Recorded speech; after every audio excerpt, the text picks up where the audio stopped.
We always happens, doesn't it? The air compressor comes on or something right at the second. We're going to be going up under and hooking up the starter and hopefully starting her up with the in just a minute. I have a note in my pocket of things I want to do, so we're going to do them. And I'm getting the tools kind of set up. I got to unplug some stuff and whatnot. So let's put this in the driver's seat because that's where I'm headed on some things to do. I got one thing. I think I found Kilroy, or maybe something about this hunter green.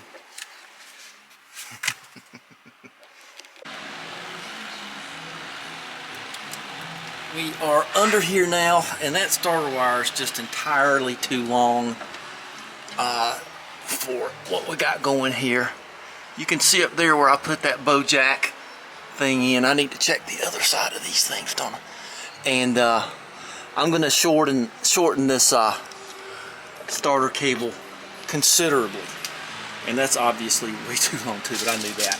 But this has always been too long, and it's just too much of a there's a nice earth right there. I was using that for when the electric fuel pump was up here.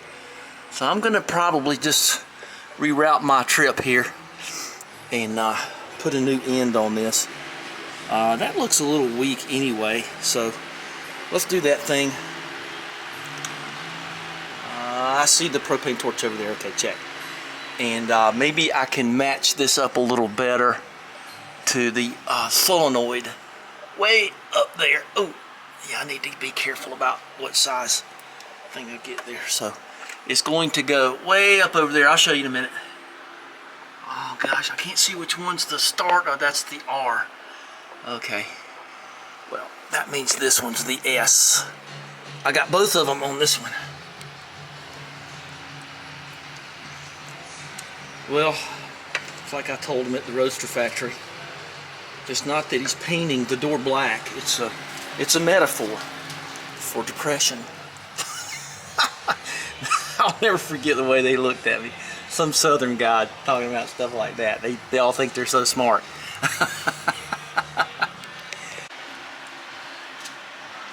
It's just worth buying these good kits, because man, that thing is perfect. So it's going to depend on what you got here. I don't know I don't know the part number. I'll look it up. If I remember, I'll look it up and tell you what this is. That is a great kit. That thing there is just tight as it can be. It'll require a little bit of crimping, and I'm just very pleased with that. And I got my shrink tube, my giant shrink tube ready to go on it. So let's get the torch, and don't want to use the torch here, but I know it hadn't run in a long time, so I'm not too scared of any gas fumes right now. So let's get this on and not damage that. And I got to ground this. I'm going to earth this starter right away too. I just figure it's best. Might use something up there. I don't know. It'd have to be kind of a heavier cable. Oh, you know what I could use? Oh, I didn't say this. This is how much I cut off that thing. So I could use that as an earth cable, I guess. And see if I could find a big bolt somewhere. I'll tell you what, I'll find that later on. Okay, cooled off. Nice and shrink tubed and everything in this too. So we're going to, I got a bunch of pull ties ready, and I got some this ready, and we're going to make this real nice. And I'm going to make an earthing strap here in just a minute. But let's get this hooked up, and we'll move on from there. It was supposed to get cloudy. It didn't do it. Got bright. Okay, so coming down from the battery, I've got the earth wire here. I've got my battery cable there. The white wire goes to the S, and I can't see it. So I'm going to stick the camera up in there, and then we can all, maybe I can see it this way. Can you see all that? Okay. I can see it through the camera. It's the way we do it sometimes. So my earth strap goes to the back of the starter. That's the green wire. And I got some insulation there, so if it happened to go against the frame, which it doesn't look like it's going to do now that I've shortened it and everything. So I would say that's pretty good. I got a little bit of heat relief on it. I wish I'd have wrapped that upper one, but I just didn't think it'd be that flipping close. I can't do anything about it now, but that's okay. That's all right. I'll stop some of it. That's, you know, that's what we go for sometimes, y'all. Go for the percentages. All right, so as we know, we've all seen the original Hunter green paint here. So you can tell it really is Hunter green.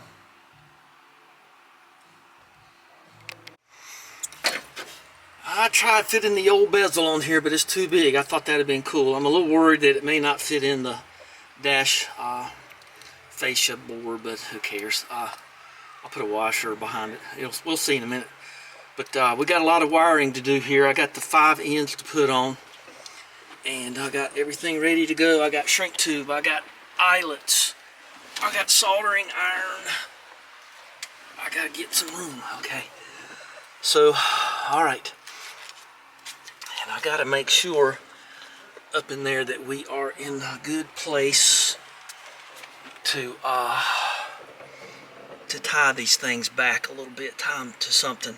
I'm always afraid of that windshield wiper motor catching something and knocking it about like that black cable there. So okay, well let's cut them things off and put them on one at a time. Hot's easy. We'll do the hot one first. Hot. All right, let's see what we got here. I decided to, it's kind of ugly, but it's okay. I've tied my alternator and my 2 fuel pumps into one eyelet, and then there's my hot yellow and my starter white. So let me get that kind of cleaned up a little bit. Boy, that's pretty ugly, ain't it? But I think it's okay. Ooh, hot. Now let's talk about what I got coming here. I got this coming. The Glow Shift liquid filled mechanical fuel pump, 1/8 27 National Pipe Thread, and I got these. I got these because I'm going to put these in line in both the Bonneville and the GMC truck, Daphne, because I got those fancy Edelbrock adjustable 1491s, whatever. What are they? 1791s. And I just feel like I want to just be as accurate as I can about the fuel pressure, because it matters so much on these things. They'll start running rich or lean, or they'll bog when you take off if the fuel level pressure's not right and the floats aren't right and all that other stuff. So I'm just gonna put these in line. So for 25, 35, 40. So for like $40, you can put one of these things in line, and then you can just constantly monitor your fuel pressure. I believe that once you get the Edelbrock adjusted, it's adjusted, but I got to know.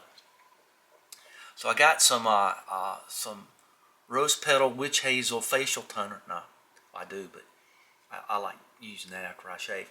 So I got these new rubber ends. I'm gonna change all my caps on all my carburetors because I noticed they're cracking. So I don't know if this ABN's any good, but they say they're pretty good. Rubber vacuum, and they just change them every 3 or 4 years anyway.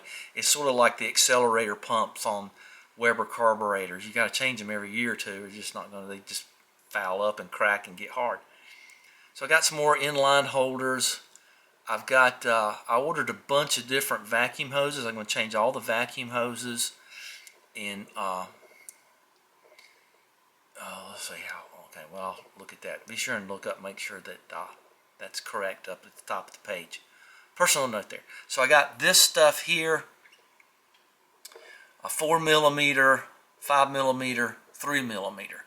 And I'm going to change all my vacuum hoses. I think I did that on the Bonneville when I rebuilt her a couple of years ago or less. But this is supposed to be high temperature, better stuff. And if you've ever dealt with vacuum hoses, you know perfectly well how annoying that can be. So anyway, that's just sort of what I got going. So we're going to head down to the barn and see if we can turn old Daff over. And not too worried about the fuel pressure at idle. I'm not going anywhere till I make sure the pressure's in it is good, because I got to go to town and take those wheels and tires off the TR4. And I don't want to go to town and start spewing gas all over the place. Just not a way to, no way to live. A good way to burn up and die. So anyway, at least it's not an electric vehicle. Let's look at the bright side. Trying to figure that out. That's why I ordered that marine switch, because it's simple and durable. Now this is the original one out of Daphne, and see that's where that modular plug was in, and I can see how they did that. So that's ignition accessory that says battery, yeah, bat right there. So the internals on this were sort of chalky. So there's the original bezel. Sadly, that didn't work. This is a new key switch cylinder, but it just sort of feels kind of bad in there. I'm afraid of if you've ever taken one of these apart, they're little balls, not balls, but little raised places that look like a half a ball, and springs, and you can see how it's crimped over. I am not going to take this apart and show you that, because it actually is still working, is original part. But I changed the cylinder hoping it would look at all that sand from that. That's where he sandblasted the thing, and before he painted it yellow. I dug sand out. I couldn't carry a drink in Daphne for years unless I had a cap on it and a cloth over it, because sand blew all in it. He sandblasted the whole thing. I mean, inside and out. I mean, and so God bless him. But it was like that time they baking soda my T-bird. Boy, I dug that out. It looked like a hunter had been in there, and it looked like there was blow everywhere.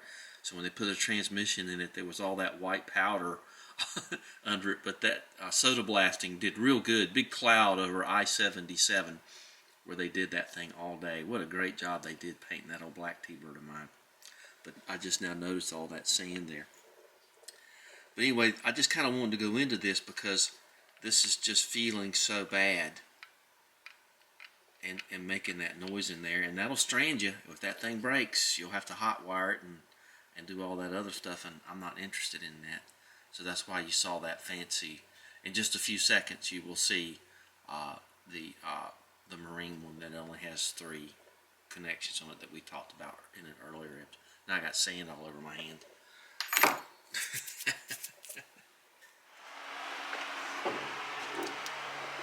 Oh my, can't see that at all, can you? Well, let's see if I can scrape that off a little bit. Okay, it is a 1405 to 743. What the hell does that mean? That must be the old day code. 1405 27. There's no 01s, and there's a pretty good spacer underneath that one too. Now it's not wood or phenolic or anything like that, but that's okay. It doesn't really matter. So it is a 1405. So okay, now I've got to do a new ignition wire, so I'm going to do that. Oh, and I was going to say this too. One thing you may have noticed when I did the key switch is there was no ignition wire going to that key switch. That's because I don't run it there. It's just that's all you need to know.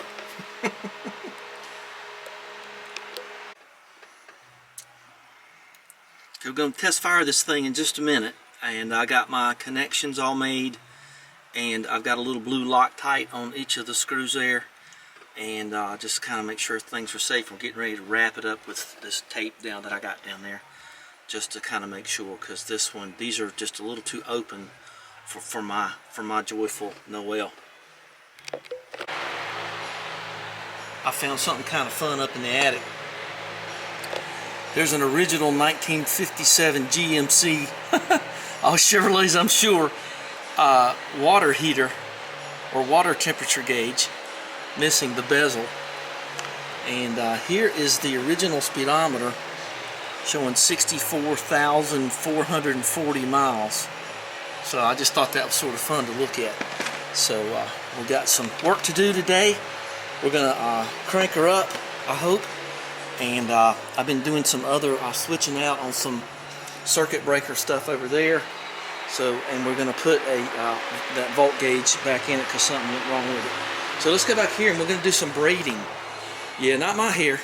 I could do it, but you know, I'm just not bent quite that way. So let's just go on back here since we're here. So we all know how to get out of there. Get out of here, Sweat Bee. So you know, you do it. I can probably just do it one-handed. So there you go. There's your braiding, piece of cake.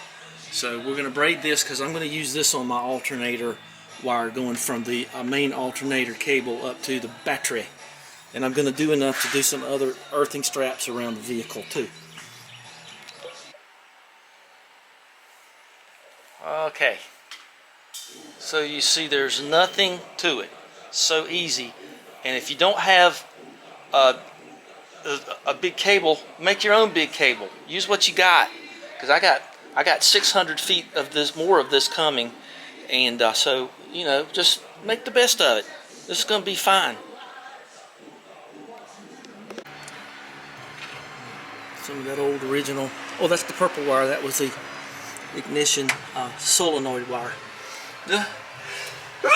Excuse me. So we're going to put this here. Put the part that you can see on the outside. And then you got to remember how this goes, because you got your exciter wire, and that's exciting. That's not too exciting right there. Okay. Well, I didn't mean for it going that good. Okay. So that goes to your number 2 over there, and then that goes there, and then the exciter wire goes back on. Plenty of light there, huh? And then that goes there.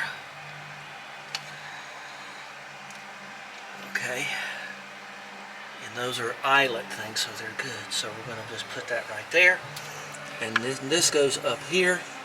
Now, as you can tell, I'm not too afeared of anything shorting out here, and where I would have put one of these on both ends, but I did not. Let's put that on there. Okay. All right. Alright, so tighten all this up, and we will put that there, might use it later. So this is a 10,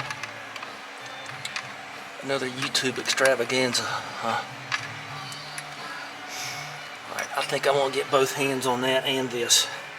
And then that's what that looks like, and that's as good as a number 4, maybe 6 cable or wire. Let's see, 12, 10, maybe. So that's, I don't know. It's good enough, is what it is. And the other thing is, it cools. Like, I don't know if I said that earlier, but if you do it like this, the wire cools a little better if it gets hot. So we'll see. All right, well, we're about ready to crank this sucker up.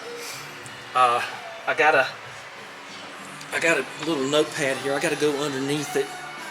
And but see, I painted my transmission cover turquoise or sea mist, sea whatever it is, so sea oil leak. So we're about to finish up here. Let me check my piece of paper so when I go under there, it'll just be hopefully for the last time for a while. Well, that's a fair amount of carnage, but it's just that's just the way it is. I've already started cleaning up a little bit, although it don't look like it. So I said the other day I couldn't really think of a way to make a heat shield around that one pipe, and I don't need it to go very long. I just want it long enough to protect the solenoid up there.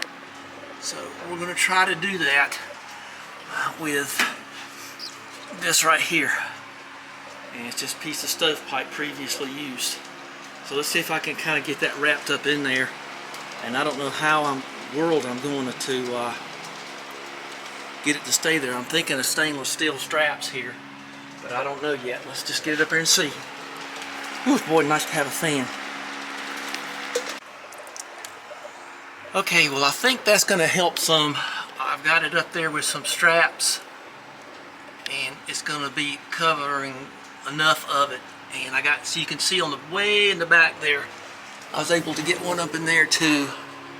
So that'll help. I mean, anything to help keep the starter from getting heat soaked and all that other stuff. It made that funky noise starting the other day, but I don't know. It just could be something, I don't know what it was. Let's take a look at that real quick at the starter thing. Oh, it looks good. That's about as good as you can ask for. Okay, well let's, that turned out better than I hoped. I don't think you could ask for more than that from headers. And just something to help spool the heat out to the sides. Okay, well let's put on this cover. And I'll check my list. And let's go back here and see if this is leaking anything. No, I might have stopped that leak.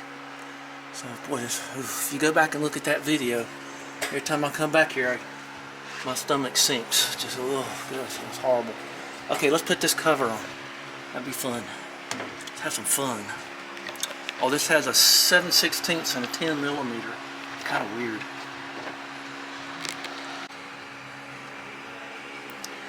Well, if I'm nothing else in this world, I'm colorful. Okay, so anyway, ooh. Alright, you'll see oil leaks on that, brothers.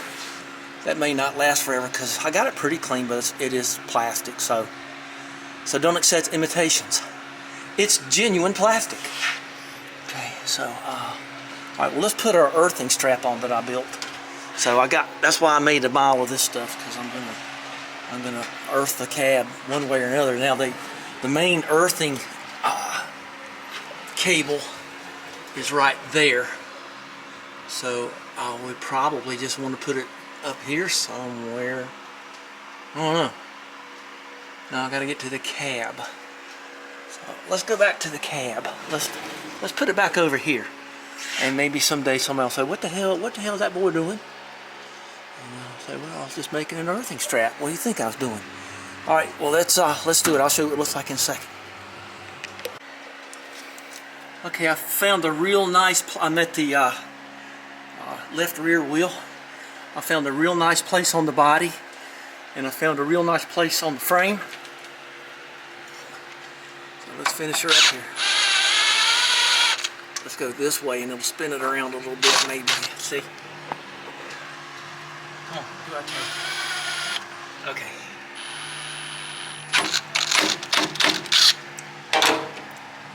Just a little insurance. I got all this electrical stuff in here. I just want to make sure that that's like it should be. And there's I don't think I need to do one on the tail end because everything's working. So okay. So there we go. Thought about putting a fuel filter down here, but we ain't gonna do that. I think a 20 micron up at the carb is fine. Okay. Let's drop her down and crank her up and put an amen on this thing. And we're not going to go for a test drive because I just don't have the time. So let's get out of here. Get out of here, Sweat. I got to ask Sean. He had some friend they used to call the Sweat Bee. I'm sure he didn't like that, but I can't remember who that. I think it might have been a guy named Joel. But of all Sean's friends I knew then, that might be the one I would call a Sweat Bee, so I don't know. Something he said one time, I don't know. Okay, let's get going. So it's time for a tool run up to the house. So I got my hemostats and my white pencil and some drill bits and some little nails. So what could it be? What could I be taking on now? I don't know. I'll have to wait till the next video, I guess, to find out what. Oh, let's get that off there so it won't tumble off and go boom. Alright, so let's make sure battery's done. I'm kind of digging that braided wire. So I got some header boots coming. I got some new vacuum hose coming. You got to change the vacuum hose in these things. They will leak on you. And the original ones that come with the carbs are generally not of the highest quality. Oops. What a hoser. Ooh, I got sun right in the eyes. Remember WXII? They were filmed in the demolition of a building And Lee Wallenhop was in charge of WXI at the time. And it was that time of when I was a real little boy, and everybody covered the takedown of these buildings. And they lost like a $30,000 camera because one of the production guys put the camera on the side of the buildings, so when the building came down, sun went right into the lens and burned it up or something. I don't know, I heard something like that one time. Lee Wallenhop taught me how to water ski, so bless him. Alright, WXII, Channel 12, Winston-Salem. Alright, let's find out here. So this voltmeter ought to pop up. Now, let's take it back out of gear a little bit. Gotta put this on. Oh, there's the voltmeter popped on. I don't mind that because it reminds me that this is on. So it should do nothing because of this neutral safety switch. Okay, nothing. And I heard the fuel pumps kicking in. So we're in park. Okay, let's find out. She starts and runs good. That is a really tight, wonderful switch. She should just pop off because she generally does. Yep. And there's the clock is running. She sounds a lot. Ooh, look at that. Kicked right up to 14 volts. I should have had the camera on that. I was more interested in oil pressure. And fuel gauge is working. The clock is running. And she sounds good. Started up marvelously. Okay. Okay, let's do that again. Okay, so just one more time for fun. So she kicks down to 13.13. She kicked up real nice and slow. That's because I got that resistor and that diode and everything in that line. So pretty nerve-wracking after all the work I did. Okay, and that reminds me that goes down. And we're going to raise the bonnet, and we're going to go moo. How'd that cow get that truck? I got the glove box back in.